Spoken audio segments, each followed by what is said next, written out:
నమస్తే. గత కొన్ని రోజుల నుంచి తెలంగాణలో ఒక మాట వినిపిస్తున్నది. మే 7 నుంచి ఆర్టీసీ బస్సులు బంద్ కాబోతున్నాయి, సమ్మె జరగబోతున్నటువంటి ఒక చర్చ జరుగుతున్నది. సో ఇవాళ 3వ తారీఖు, ఇంకా 3 రోజులు మాత్రమే టైం మిగిలినది. మరి నిజంగానే సమ్మె జరగబోతున్నదా? మరి ఎవరైతే టీజీ ఆర్టీసీకి సంబంధించి టీజీఎస్ ఆర్టీసీకి సంబంధించినటువంటి జాయింట్ యాక్షన్ కమిటీ పెట్టినటువంటి డిమాండ్లను రాష్ట్ర ప్రభుత్వం నెరవేర్చబోతున్నదా, లేకపోతే సమ్మె చేసుకొని మేము తర్వాత చూద్దాం అన్నట్టుగా ఏదైనా నీరు గారుస్తుందా? మాట్లాడే ప్రయత్నం చేద్దాం. మనతో పాటు టీజీఎస్ ఆర్టీసీకి సంబంధించినటువంటి joint action committee chairman Venkanna గారు ఉన్నారు. వెంకన్న గారు, మీరు గత నెల రోజుల నుంచి కూడా డిమాండ్లు పెడతా ఉన్నారు, ప్రభుత్వ పెద్దల్ని కలిసే ప్రయత్నం చేస్తా ఉన్నారు. సో అయినప్పుడు కూడా ప్రభుత్వం నుంచి ఎటువంటి స్పందన లేనట్టు కనబడతా ఉంది. సో యాక్షన్లోకి దిగుతున్నారా? నిజంగానే మే 7న సమ్మె జరగబోతున్నదా? బస్సులు బంద్ కాబోతున్నాయా? గత మూడు మాసాల నుండి సమ్మె నోటీస్ ఇచ్చి మేమంతా రాష్ట్ర స్థాయిలో కార్మిక వర్గాన్నంతా సమ్మె వైపు తీసుకురావడానికి మేము ప్రయత్నాలు చేస్తున్నాం. అందులో భాగంగా జిల్లా పర్యటనలు, డిపో పర్యటన చేస్తున్నాం. నిన్న మరి వికారాబాద్ పోయాం, ఈరోజు హైదరాబాద్ డిపోలో వెళ్ళాము.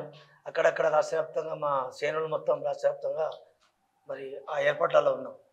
తర్వాత మొన్న ముఖ్యమంత్రి గారు, గౌరవ ముఖ్యమంత్రి గారు రేవంత్ రెడ్డి గారు కార్మిక దినోత్సవం రోజు, మేడే పండుగ రోజు స్వయంగా వారిని స్పందించడం, ఈ సమ్మె పట్ల మాట్లాడడము, కొన్ని సూచనలు చేయడం పట్ల మేము జేఏసీగా దాన్ని స్వాగతిస్తున్నాం, హర్షిస్తున్నాం కూడా. ఎందుకంటే గత ప్రభుత్వం మమ్మల్ని అణచివేతలకు గురి చేసి మా కార్మిక హక్కులను మొత్తం కాలరాసి 53 రోజుల సమ్మె వరకు తీసుకుపోయి ఏ సమస్య కూడా పరిష్కరించకుండా ఉక్కుపాతంతో మా ఉద్యమాన్ని అణచివేసి 34 మంది మా తోటి కార్మికుల చావులకు కారణమైనటువంటి ఆ ప్రభుత్వం ఆ రోజు ఒక నియంత్రణ వ్యవహరిస్తే ఈరోజు మా ముఖ్యమంత్రి గారు, కాంగ్రెస్ పార్టీ ముఖ్యమంత్రి గారు ఈరోజు ఈ విధంగా మా పట్ల స్పందించడం మేమంతా సంతోషిస్తున్నాం, స్వాగతిస్తున్నాం. కానీ కేవలం మాటల వరకే సరిపోదు. మరి వారు మాటిచ్చిన దాని ప్రకారంగా చర్చలకు పిలిచి మా సమస్యలు, మా గోడు విని మా సాధక బాధకాలు తీర్చి మమ్మల్ని సంతోషపెట్టి చర్చల నుంచి మమ్మల్ని బయటికి వెళ్ళగొట్టేటువంటి బాధ్యత ఈ ప్రభుత్వమే చేయాలని చెప్పేసి గౌరవ ముఖ్యమంత్రి గారే దీన్ని చొరవ తీసుకొని ఆ విధంగా ఆదేశాలు జారీ చేయవలసిందిగా మేము విజ్ఞప్తి చేస్తున్నాం. మరి ఇప్పటి వరకు మరి ఎలాంటి మాకు కబురు రాలేదు, ఎలాంటి పిలుపు రాలేదు, ఎవరు కూడా చర్చలకు పిలవలేదు.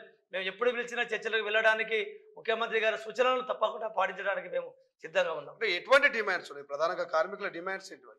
ఇవాళ మేము వేరే డిమాండ్లు, కొత్త డిమాండ్ మేము పెట్టలేదు. ఈ ప్రభుత్వము రాకముందు ఎన్నికల మేనిఫెస్టోలో పెట్టినాయి. గౌరవ ముఖ్యమంత్రి గారు గతంలో మాకు మా సమావేశాలకు వచ్చి వారు స్వయంగా చెప్పిన డిమాండ్లను మేము పెట్టినాము. దాంట్లో ప్రధానమైనది గత ప్రభుత్వము విలీనం చేస్తామని చెప్పేసి గెజిట్ విడుదల చేసి దాన్ని పక్కకేసిపోయింది. అది ఎక్కడ వేసినా కూడా అక్కడే ఉంది. దాన్ని మేము భర్తీ చేసి వెంటనే ఈ ఆర్టీసీ ఉద్యోగులను ప్రభుత్వంలో విలీనం చేస్తామని చెప్పేసి ఎన్నికల మేనిఫెస్టోలో పెట్టారు. దాన్ని మేము అమలు చేయమని దాన్ని అడుగుతున్నాం. మేము వేరే కొత్తది ఏం అడగట్లేదు. అదేవిధంగా 2021 వేతన సవరణ చేస్తా ఉన్నారు. మరి 2025 వేతన సవరణ కూడా 1/4/25 నుంచి ఈ నెల నుంచి మాకు చేయాలి.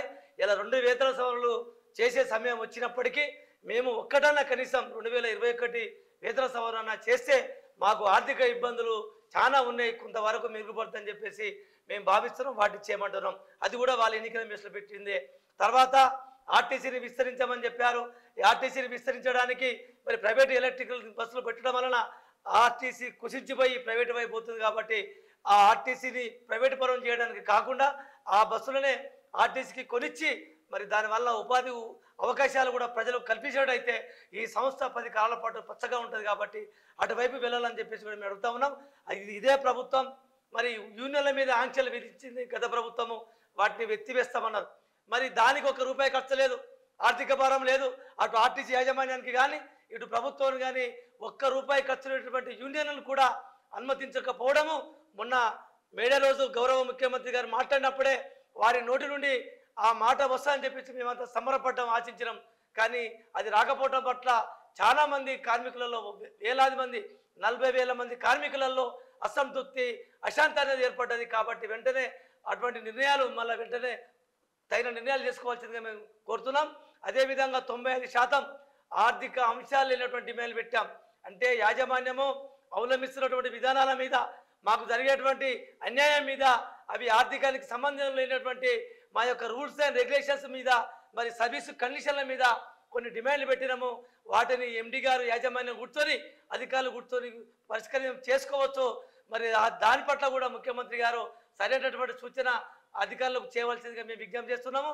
అదేవిధంగా అతి ముఖ్యమైనది 16,000 మంది ఇలా ఉద్యోగ విరమణ చేశారు 10 సంవత్సరాల పాటు. వాళ్ళ భారం అంతా ఉన్నోళ్ళ మీద పడి ఇవాళ నడ్డి విరిగేటువంటి పని చేపిస్తూ కార్మికులు అనారోగ్యాల కారై కుక్క చావులు వస్తున్నారు. మా కార్మికులంతా సంవత్సరానికి 100-150 మంది చనిపోతున్నారు. మరి ఇంకెంతమంది చావాలి? ఈ సావులకు ఫుల్ స్టాప్ లేదా? మరి మాకు మా ఆకలి బాధలు, మా యొక్క రెక్కల కష్టం ఎవరు అర్థం చేసుకోవాలన్న దాని మీదనే కార్మికుల నుంచి వచ్చేటువంటి డిమాండే ఈ కమ్యూనిటీస్. కాబట్టి మాకున్నటువంటి శ్రమ దోపిడి మా అధికారులను విచారించిన మరి 12 గంటలు 16 గంటలు 18 గంటలు చేసి మమ్మల్ని హరిగోస పెడుతున్నారు. కాబట్టి ఈ డ్యూటీలను ఎంటీడబ్ల్యూ యాక్ట్ ప్రకారంగా మార్చి మరి సమాన పనికి సమాన వేతనం ఇచ్చే విధంగా చర్యలు తీసుకోవాలని చెప్పేసి మేము కోరుతున్నాం. అదేవిధంగా ఈరోజు మహాలక్ష్మి పథకానికి ఇచ్చేటి 370 కోట్ల రూపాయలు మాకు ఇవ్వాలి. ఇలా ప్రతి నెల మీరు ఇస్తలేరు. ఇవ్వకపోవడం వల్ల మాకు ఆర్టీసీ కొంత ఆర్థికంగా లోటు కనపడుతున్నది. మీరు ప్రభుత్వంలో విలీనం చేసిన ఏదో పెద్ద వేల కోట్ల రూపాయలు మా ప్రభుత్వం మీద పడుతుంది, భారం పడుతుంది అని చెప్పేసి మీకు తప్పుడు రిపోర్ట్లు అధికారులు ఇస్తున్నారు. అది ఎట్టి పరిస్థితుల్లో పడదు. మీరు ఇచ్చే మహాలక్ష్మి పథకం నెలకు 370 కోట్లు ఏదైతే ఇస్తారో మహా అంటే ఇక దానికి 50-60 కోట్లు అదనంగా పడతాయి తప్ప ₹1 కూడా ఎక్కువ పడదు. మేము కూడా లెక్కలు చేసి చూపెడుతున్నాము. కాబట్టి ఆ పైసలే ప్రభుత్వ ఉద్యోగులకు ఇచ్చే జీతాలు 10 లక్షల మందికి మీరు ప్రభుత్వ ఉద్యోగులకు జీతాలు ఇస్తున్నారు వేల కోట్ల రూపాయలు. ఇవాళ ప్రభుత్వ బడ్జెట్ లక్షలలో ఉంది. మాకు ఇచ్చేటువంటి కొసరు కేవలము ఒక చుక్క మాత్రమే. సముద్రంలో పొంగేటువంటి కారేటువంటి చుక్కలలో ఒక చుక్క మాకేస్తే మా ఆర్టీసీ కార్మికులు ఆనందంగా ఆర్థికంగా మంచిగా సంతోషంగా వాళ్ళ కుటుంబాలు బతుకుతాయి. ఈ విధంగా మీరు చేయటం వలన చరిత్రలో ఆర్టీసీ కార్మికుల గుండెలలో మా ముఖ్యమంత్రి గారు రేవంత్ రెడ్డి గారు చిరస్థాయిగా ఉంటారని చెప్పేసి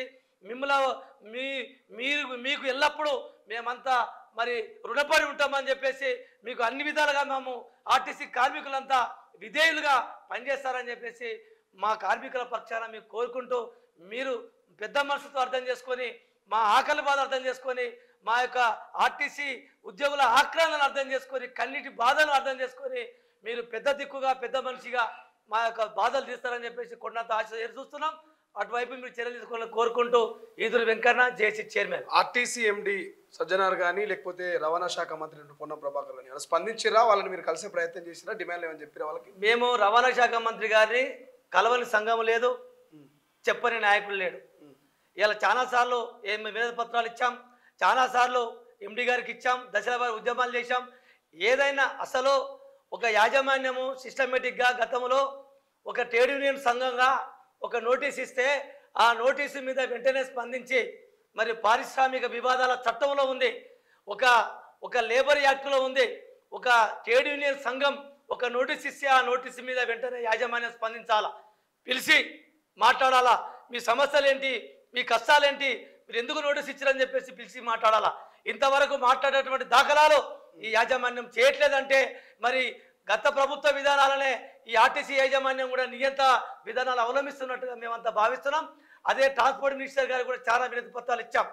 ఇవాళ చాలా అంటే ఒక్కసారి కాదు, ఒక 5-6 సార్లు ప్రతి సంఘం కలిసింది. మరి మొన్నటికి మొన్న మంత్రి గారు నన్ను ఎవరు కలవలేదు, నాకు ఎవరేం చెప్పలేదని చెప్పేసి ఆ విధంగా చెప్పడము మీ పెద్దరికానికి కరెక్ట్ కాదు, సమంజసం కాదని దయచేసి మీరు పెద్ద మనసుతోని మా సమస్యలు విని మా గోస విని మా యొక్క ఆక్రందనలు విని మాకు పరిష్కారం చేయడానికి మరి మీరు ముందుకు రావాలి.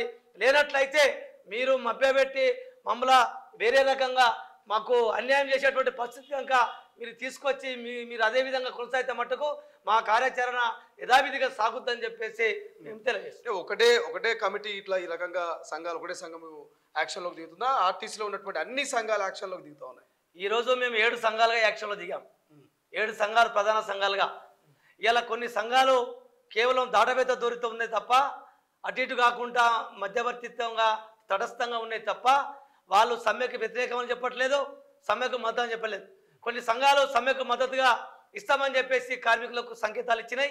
ఇలా నాయకులకు లేదు, కొంతమందికి భేషజాలకు వాళ్ళ ఈగోలకు స్వార్థ ప్రయోజనాల కోసము వాళ్ళు అధికారులకో లేకపోతే ప్రభుత్వానికి కొమ్ము కాయడానికో నాయకులు ఆ విధంగా స్వభావం ఉంటే ఉండవచ్చు. కానీ వాళ్ళ కింద పనిచేసే కార్మిక వర్గానికి, ఎందుకంటే అందరు బాధలు ఒకే విధంగా ఉన్నాయి. ఆర్టీసీ టోటల్ తెలంగాణ ఆర్టీసీలో పనిచేసేటువంటి సమస్త యావత్ కార్మిక వర్గం అంతా కూడా ఇదే అనుభవాలు, ఇదే కష్టం, ఇదే దుఃఖం వల్ల ఉంది. కాబట్టి వాళ్ళంతా చెప్తున్నారు మా నాయకులతో సంబంధం లేదు, వాళ్ళంతా రిటైర్మెంట్ అయ్యారు, మేము వాళ్ళ మాట వినము. మీరు ఖచ్చితంగా మీరు ఏ సమ్మె బాట పడితే ఆ సమ్మెను విజయవంతం చేయడానికి 100% మేము సిద్ధంగా అని చెప్పేసి కార్మికుల నుంచి మాకు సంకేతాలు ఉన్నాయి. కాబట్టి 100% సమ్మె సక్సెస్ అవుతుంది. కాబట్టి దీంట్లో తప్పుడు సమాచారాలు ఇచ్చేటువంటి వాళ్ళ మాటలు ఈ ప్రభుత్వ యాజమాన్యం నమ్మొద్దని చెప్పేసి కూడా వెంకయ్య గారు చివరి ఒక మాట, అంటే ఈ సమ్మె ఎట్లుండబోతుంది? గతంలో మేము గవర్నర్కి సంబంధించి ఆ భవన్ ముట్టడి చూసినాము, లేకపోతే ఆర్టీసీ భవన్ ముట్టడి చూసినాము, లేకపోతే సెక్రటరీ ముట్టడి లాంటివి చూసినాము. ఇప్పుడు ఈ సమ్మెలో కీలకంగా ఏముండబోతున్నది, ఎన్ని రోజుల పాటు ఉండే అవకాశం? ఇవాళ మా సమస్యలు పరిష్కరించేంత వరకు ఎన్ని రోజులైనా కూడా సమ్మె చేయడం సిద్ధం. ఎందుకంటే మాకు 53 రోజుల సమ్మె మాకు పెద్ద గుణపాఠం నేర్పింది. ఆ గుణపాఠం చెప్పిన దానికి అంటే మేము ఆ విధంగా అన్ని రోజులు అవుతుందని అనుకోవట్లేదు. ఎందుకంటే ఇది ప్రజాపాలన కాబట్టి మేము సమ్మెను ఏ స్థాయికి తీసుకెళ్ళాలనేది మేము ఆలోచించుకొని మా స్వరూపాన్ని మేము అప్పటికప్పుడు మేము మార్చుకుంటాం. ఇప్పటి వరకైతే మేము శాంతియుతంగా సామరస్యంగా మా సమ్మెను మేము విజయవంతం చేయడానికి మా యొక్క కరపత్రాల ద్వారా, పోస్టర్ల ద్వారా, ప్రజా సంఘాల ద్వారా, మరి జాతీయ ట్రేడ్ యూనియన్ల ద్వారా మా యొక్క మద్దతును కూడగట్టుకొని ప్రజా మద్దతు ద్వారా మేమంతా సమ్మెలకు పోవడానికి మేము ప్రయత్నం చేస్తున్నాం తప్ప ఈ యొక్క ప్రభుత్వానికి వేరే విధంగా మేము అశాంతిని గురిగించేటువంటి చర్యలు మేము ఇప్పుడే చేపట్టాము. ప్రభుత్వ స్పందనను బట్టి కూడా మా స్వరూపాన్ని మేము మార్చుకునేటువంటి అవకాశం ఉంటుంది. కాబట్టి మాకైతే ప్రభుత్వం మీద విశ్వాసం ఉంది. మేము సమ్మె వైపుకు తీసుకెళ్లడానికి ముందే 7వ తారీఖు ముందే మా సమస్యలు పరిష్కారం చేస్తారని ఒక నమ్మకం, విశ్వాసం మాకు. ప్రపంచంలో ఏ మూల ఏ క్షణం ఏం జరుగుతుందో వేగంగా తెలుసుకోవడానికి తొలి వెలుగు వాట్సాప్ ఛానల్ని ఫాలో చేయండి.